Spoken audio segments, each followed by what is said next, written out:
కాబట్టి మనం అందరం కూడా తిరిగి మళ్ళీ జగన్మోహన్ రెడ్డి గారిని గెలిపించుకున్నట్టయితే మనకి మరి ఇంకా భయపడింది మధ్య ప్రమించి చంద్రబాబు నాయుడు గారు అధికారంలో ఉన్నప్పుడు నేను విద్యార్థికి ఉపాధి కల్పిస్తే సుమారు 10 కిలోమీటర్లు తిరుక్కొని అక్కడికి వెళ్లాల్సి వస్తుంది.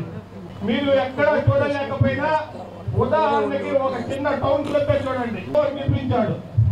ఆ రహదారులన్నీ కూడా మనకి చాలా అభివృద్ధి పదం గారిని అత్యధిక మెజార్టీతో మనం గెలిపించుకుంటే ఇప్పటికే మన అభివృద్ధి అత్యధిక మెజార్టీతో రాబోయే ఎలక్షన్ లో ఎమ్మెల్యేగా గెలిపించుకుంటే ఈ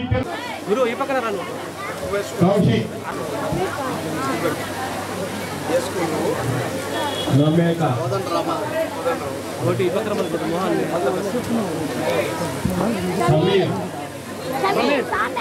సమీర్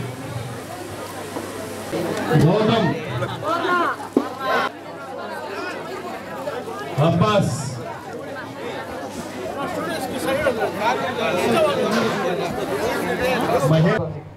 ఒక డబుల్ డెక్కర్ బస్సుని తిరుపతిలో అసలు ఆటోలు తిరగడమే కష్టం అని చెప్పి నాతో ఛాలెంజ్ చేస్తే డబుల్ డెక్కర్ బస్సును కూడా తిప్పి తిరుపతి ఇదిరా మా ఊరు ఏ ఊరితోనూ తక్కువ కాదురా అని చెప్పి నేను నిరూపించగలిగినాను.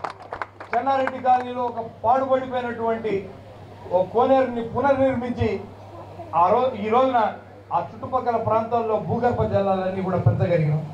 ఇదే కాకుండా భవిష్యత్తులో తిరుపతిని నేర రహిత నగరంగా మార్చడం కోసం తిరుపతి మొత్తంగా 4500 కెమెరాలు, ఆర్టిఫిషియల్ ఇంటెలిజెన్స్ కెమెరాలు ప్రతి వీధి మొదట్లోనూ మధ్యలోనూ చివరిలోనూ అమర్చి మొత్తం నిఘా నీడలోకి తిరుపతిని తేవాలన్నది నా ఉద్దేశం.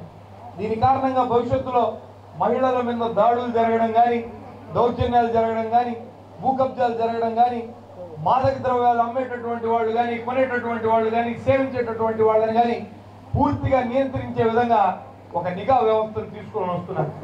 ప్రశాంతమైనటువంటి తిరుపతిని తీసుకురావాలన్న ఉద్దేశంతో ఈ 4500 ఆర్టిఫిషియల్ ఇంటెలిజెన్స్ కెమెరాలను అమరుస్తున్నాం.